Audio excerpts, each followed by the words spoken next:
అంటే బీజేపీ ఎప్పుడైతే రామ జన్మభూమి అంశం తెర మీద నేను అదే అంటున్నా, ఇగో ఈ 30 ఏళ్ళ కిందటనే హిందూ అనేటువంటి ఐడెంటిటీ లేనప్పుడు 350 సంవత్సరాల కింద హిందూ ఐడెంటిటీ ఎక్కడదండి?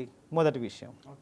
ఇప్పుడు అంతెందుకు, ఇప్పుడు శివాజీ ఎవరితో పక్కన బీజాపూర్ సంస్థానం కానీ, అహ్మద్నగర్ కానీ, పక్కన బీరరు, గోల్కొండ, ఆ రోజు బహామని సామ్రాజ్యం విచ్ఛిన్నం అయిన తర్వాత వచ్చినటువంటి 5 రాజ్యాలు ఇవి.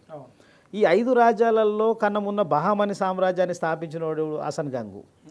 ఈజ్ ఏ ముస్లిం అని చెప్తున్నాం, కానీ బేసికలీ ఈజ్ ఏ బ్రాహ్మిన్ నుంచి ముస్లింగా కన్వర్ట్ అయినటువంటి వాడు. అంతేందుకు అహ్మదానగర్ పాలకులు కూడా ముస్లిం పాలకులు ఉన్నటువంటి వాళ్ళు బ్రాహ్మణులు ఉండి ముస్లింలోకి కన్వర్ట్ అయినటువంటి వాళ్ళే.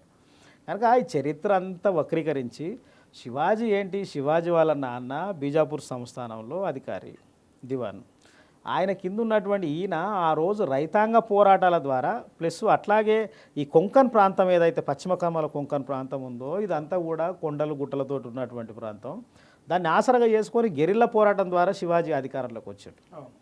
శివాజీ ముస్లిం అఫ్జల్ ఖాన్ కానీ లేకపోతే చంపినటువంటి ఘటనలు ఇటువంటివన్నీ ఇవన్నీ తప్పులే. చరిత్రలో ఈ మాటలకు ఎక్కడ ఉదాహరణలు లేవు, ఇవన్నీ రాంగ్ చరిత్ర.